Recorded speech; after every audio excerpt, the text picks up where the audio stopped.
दरम्यान आत्महत्या केलेल्या डॉक्टर तरुणीच्या आतेभावानं देखील या प्रकरणी धक्कादायक असे खुलासे केलेत. आपण पाहूया. जी महिला आहेत त्यांचे नातेवाईक आपल्या सोबत आहेत. आपण त्यांच्याशी बोलणार आहोत. अत्यंत दुर्दैवी घटना आहे. काय सांगा? आज माझ्या बहिणीनं तिचं स्वतःचं जीवन संपवलंय. तिनं घरी सांगण्याची हे केलं नाही, परंतु ती 2 वर्षापासून मेडिकल ऑफिसर म्हणून काम करत होती तिथं.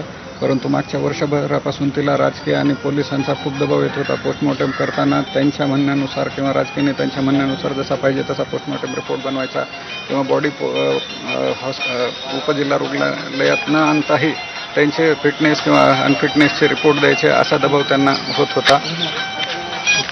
आणि तिनं घरी न सांगता हे टोकाचं पाऊल उचलत तिचं ज्यांच्याकडून त्रास झाला त्यांचे नावं तिनं हातावर लिहिलेले आहेत. आमची फक्त एवढीच माफक अपेक्षा आहे की आमच्या बहिणीला न्याय मिळावा.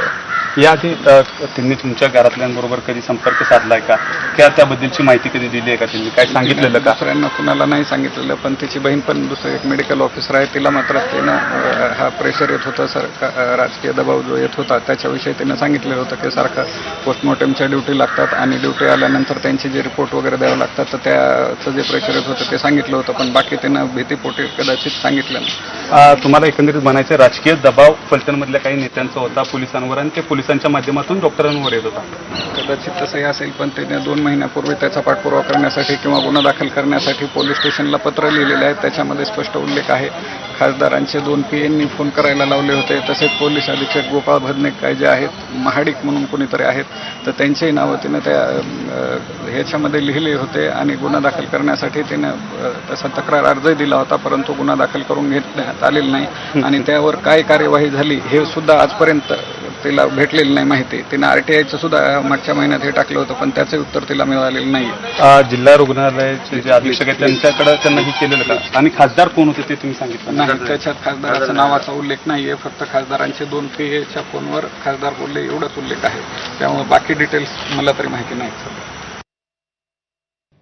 तर या पीडितेच्या भावाने अतिशय गंभीर स्वरूपाचे आरोप केलेले आहेत.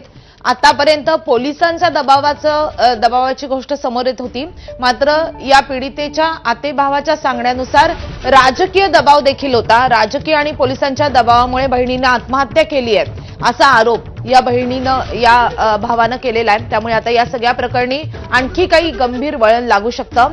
संबंधित व्यक्तीची तपासणी न करता फिटनेस सर्टिफिकेट मागितलं जायचं.